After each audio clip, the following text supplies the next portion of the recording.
Welcome to another episode of Coming Back from Fear. Worry is another emotion that is not necessarily a surface emotion, but whose symptoms are shown through anger, betrayal, frustration, sadness, and so many of the other uncomfortable emotions. Worry is really fear of the future.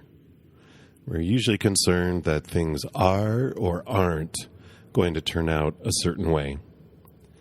And this subject of worry comes at the perfect time when this podcast is being recorded, because we have hurricanes bearing down on Florida, and having just had a huge hurricane hit Texas last week. We also had an 8.1 or higher earthquake hit Mexico, just south of California.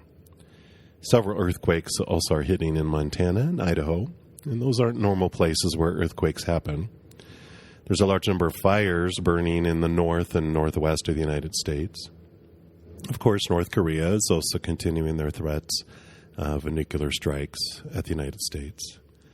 And we also had some of the largest solar flares we've had in a while happen this last week. So, Lordy, all of that can be overwhelming if we choose to be overwhelmed. In this podcast, we'll talk about how life does not happen to us, but we experience it. And we'll also look at it. Sometimes it can take extremes for us to be snapped out of our obsession with all these things outside of ourselves. Those things that are not within our control. And sometimes facing the loss of everything we think we own, or facing the loss or possible loss of our lives, can bring us back to focus on the important, which is love, unconditional love that's inside of us. I'm sure most of us can admit that when disaster strikes, it brings everyone together. And maybe we can also admit that our country, and really the world, could use a wake-up call right about now. So let's take a look at worry.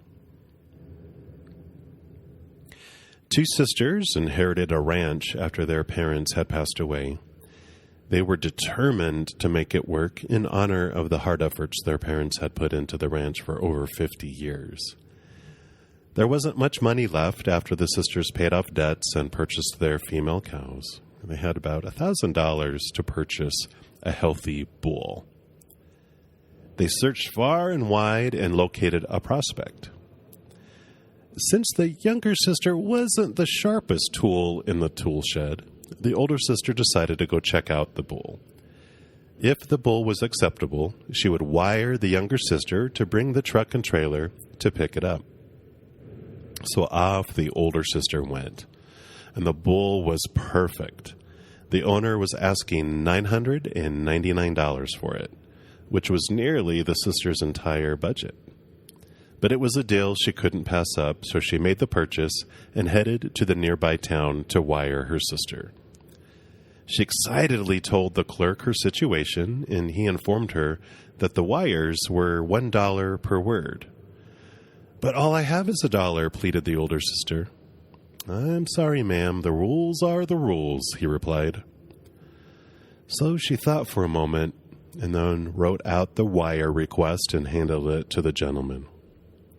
He looked at it oddly and asked, "Why the word comfortable?" "Well, you see, my sister got the beauty and I got the brains. Since it will be a rather large word for her, she will have to sound it out. Comfortable." And sometimes we need things to be spelled out for us, don't we? We fill our minds with worry about things outside our control, and it's really in our best interest when things don't unfold according to our whim and will, because we are released and freed from the trap of defining ourselves by the external when the external continually disappoints us. A large portion of our worry is invested on whether we are going to have enough. We have that list of needs and wants and the monthly bills that must be met to keep us afloat. I actually have a spreadsheet where I keep my detailed budget. If you personally know me, then I'm sure you're not surprised with that at all. I can plug in what I can, what I make an hour and immediately see my forecasted overage and shortage by month. It puts my mind at ease, and it keeps me from not being able to fall asleep at night wondering what my financial future is probably going to look like. And I bring this up because this year I decided that it was my all-in year. Turning 50 years old can make you ask yourself, what am I waiting for? And it can spark you to go for the gold. All the stars aligned, and I had an option to choose my schedule for this next year. Could I go part-time?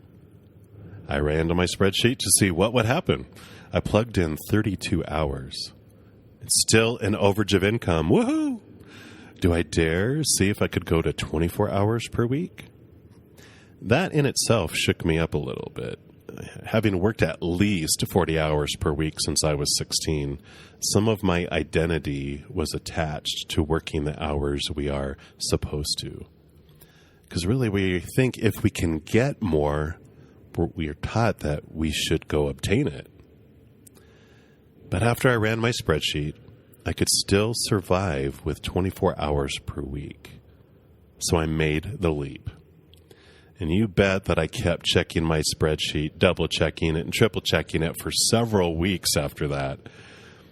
I ran through all the scenarios in my head about if for some reason I needed more money, could I get it? And I had answers in my head that made me relax a bit. But as worry climbs up my spine and I feel that fight or flight stirring inside me, I always go back to my backup plans. And then I take a look at the self-talk and ask myself, what am I fearing? What if I can't afford it and I lose my condo and my car? Where would I go? What would I do? What if I didn't have enough money for food? What if they turned off my cell phone? Oh my God, what if I'm left with nothing? Imagine these are not new questions that have been asked. And I'm pretty sure the answers have all been the same for each of those. We will either live through it or we won't. I really want to move out of my condo someday anyway, so if it happens, it happens. My car's paid off, so if they need to take it as collateral for what I owe on my loan for my condo, then so be it. I can Uber it or take the bus. Imagine no gas, no insurance bills. Woohoo! Food, of course, would be a priority, so I'm sure I could swing earning enough to live, even if I had to work part-time at a food place or get free food or discounted prices. I could live without a cell phone like I did before we had cell phones. Ultimately, we could never be left with nothing. We will always have ourselves, and that is all we really need to live. We are eternal superheroes who never die. Now, can we start walking like one? The power to laugh. And no, seriously, when we start strutting around like a superhero, we will have to laugh because we'll be so full of joy, we won't be able to help ourselves but overflow with that joy to the world. Sure, people that are sitting in fear might think we're a little crazy, sitting here giggling to ourselves and then winking at them with a large grin. Since this is going to be the last Power to Laugh entry in this podcast, I'm going to end it with a little laugh. A lawyer and the Pope died at the same time. Both went to heaven, and they were ushered to their rooms by an angel. They stopped at the Pope's room first, and it had a bare floor, a cot, and a single bulb for light. Then the angel took the lawyer to his room. It was huge. There was wall-to-wall carpeting, a king-size bed, indirect lighting, color television, stereo, jacuzzi, and a fully stocked bar. The lawyer was shocked and concerned, so he confronted the angel. "There must be a mistake. This must be the Pope's room," he said. And the angel replied, "There's no mistake. This is your room. We have lots of popes, but you're our very first lawyer." Bada bing, bada boom. The power of thank you. I am grateful that you have hung in there during this series. I know digging into our emotions can be challenging, but it is well worth the time and the effort to experience the freedom that comes from it. The power of thank you is really about perspective. Jesus took an atheist out fishing, and the atheist accidentally dropped an oar and watched it float away. So Jesus stepped out of the boat, walked across the water to the oar, grabbed it, and walked back to the boat.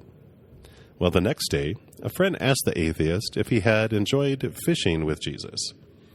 And he replied, "It was okay, but would you believe that guy can't swim?"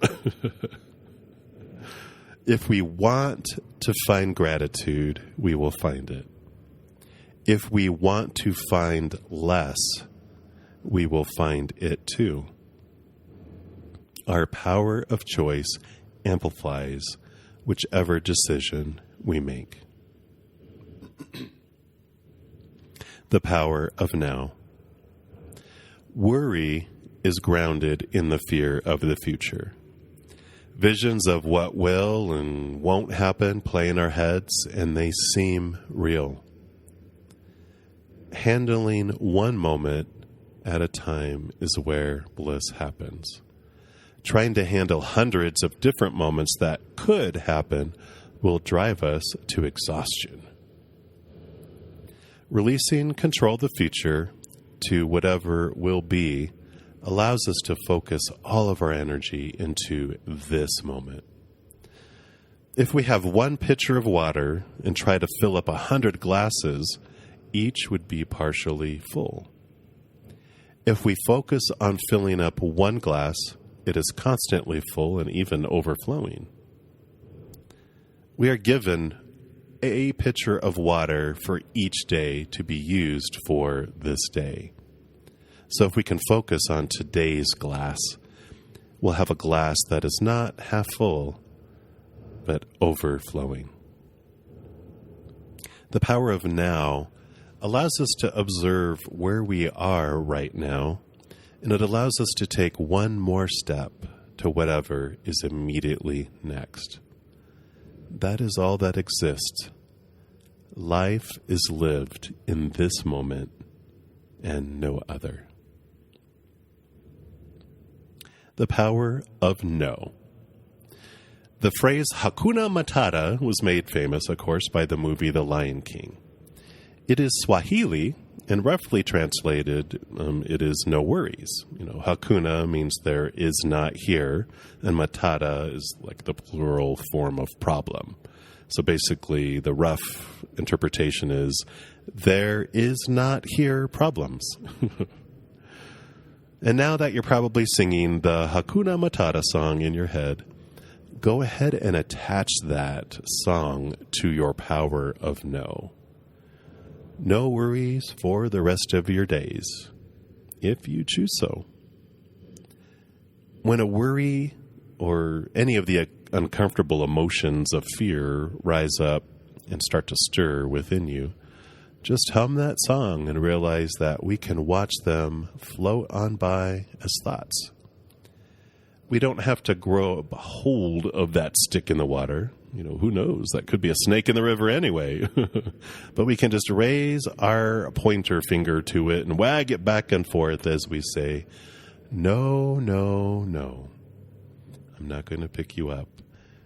And then we can move on to other things that we would prefer to invest our energy in. The power to question. The life we live happens mainly inside of us.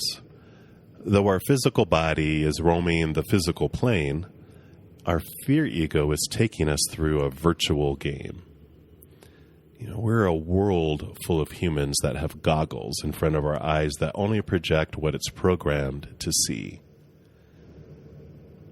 And while we're in our fear trance, we cannot see reality as it really is. As we question what we think, we are seeing the holes in our story. We realize this is all a dream, and we begin to wake up from it. And like waking up in a physical realm from dreaming, we can be a bit groggy as we awaken. And sometimes we even roll over and go back to sleep for a while longer. And that's okay. Sit in confidence that everything unfolds exactly when it will. How do we know when it's time for us to wake up? We begin to receive our wake-up calls.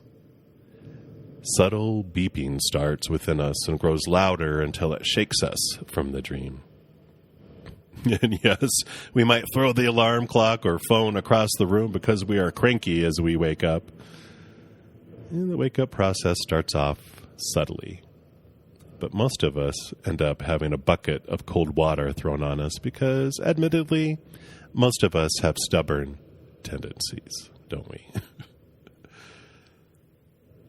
Then I leave you with a Facebook post that I wrote called One Step at a SPLOOSH.